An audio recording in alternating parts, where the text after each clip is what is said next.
Let's give it up for Green and Healthy Homes Initiatives, please.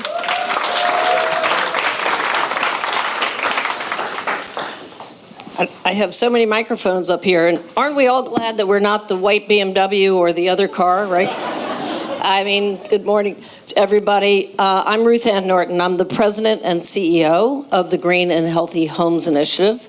We are headquartered here in Baltimore and work across the nation to advance health and racial equity by looking at health and safety issues, lead poisoning and asthma and injury, along with energy efficiency, decarbonization, electrification, and solar. We walk the walk in that we do that work here in Baltimore and in 7 cities across the country. But we also do the work to ensure that health is at the forefront of what we are talking about.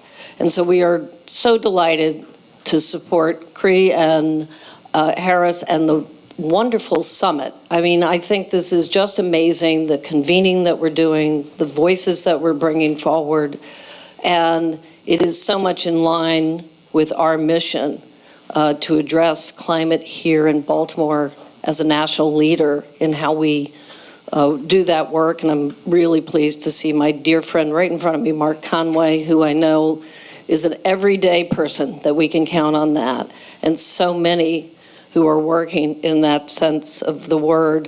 I'm also proud to stand here and say that we have stood up in these times, fought the Environmental Protection Agency on the grounds of supporting DEI, racial equity and environmental justice. And when we got doged back in February, we went to court and we won a summary judgment and got back $180 million.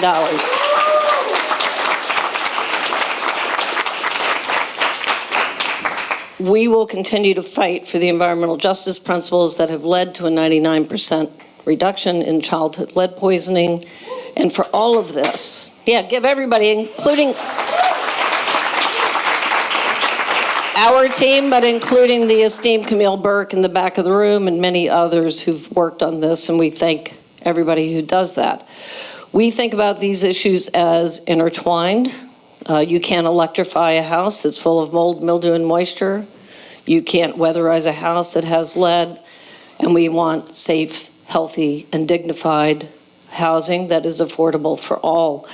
Let me get to the really important thing of thanking my team who's here in the Climate, Energy, and Equity team. If you guys would raise your hands, Cynthia Herrera, Justin Berry, Abby Koch, Laura Bartok.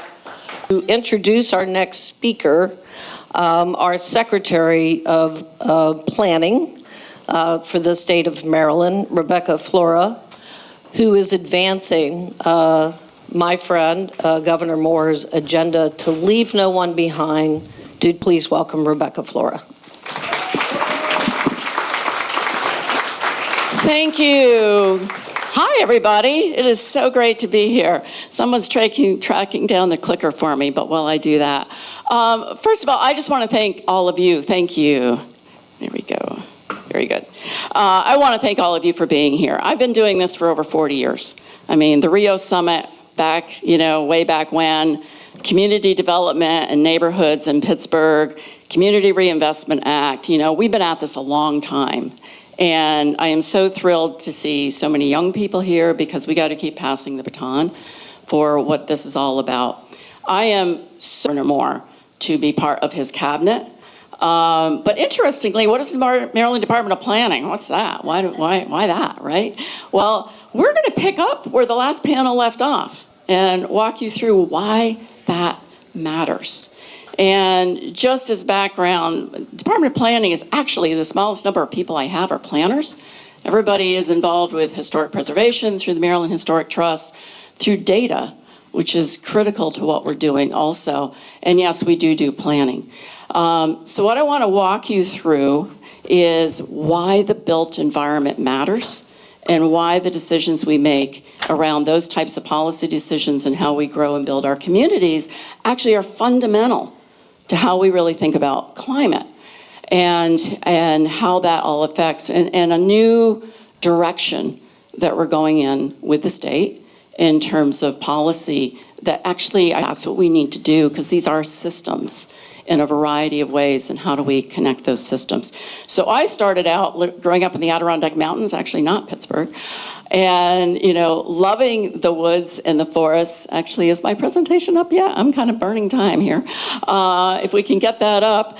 But I soon found out that the only way I could protect the real was that if we really thought about the built environment. And as soon as we get some slides rolling here, I will, yeah. Keep what? Hello, can you put up my slides up there, please? Hello. There we go. And maybe in a format that, can I go back? There we go. Okay, we got this. Okay, I don't know where I'm pointing toward. Hello, can we roll that down? There we go. Okay, so, hey, did we just hear about this? Euclid, right? 100 years next year. We've been basically following Euclidean zoning throughout the country for 100 years next year, almost as of this date. That's shaped and created a lot of the challenges we have now for over 100 years. We're not, because it is foundational to why we have multiple challenges. Let me see if I can get this moving here properly. Here we go. But there's a part of this, I guess because it's in PDF form. The reason the court ruled, as long as there's some connection to public welfare. Whose public welfare, right? But that's the precedent that was set.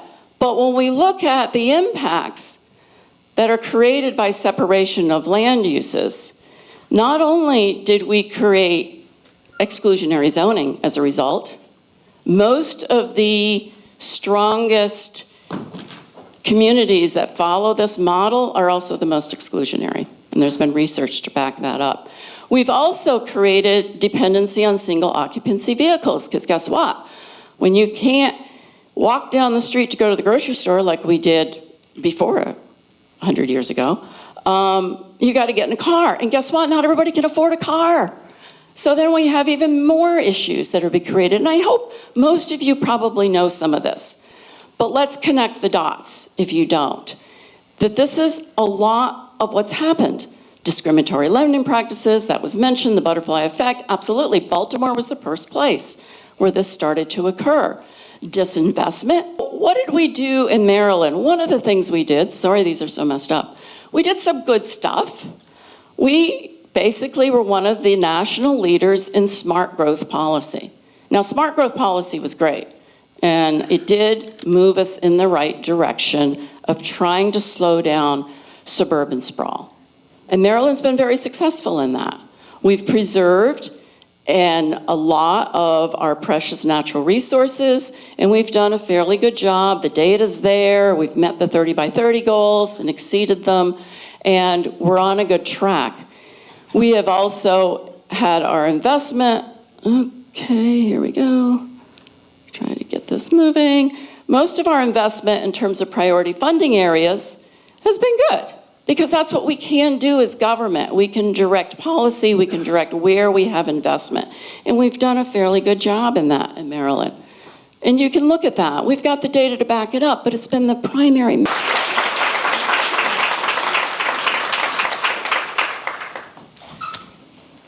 We're excited to have a bit of transition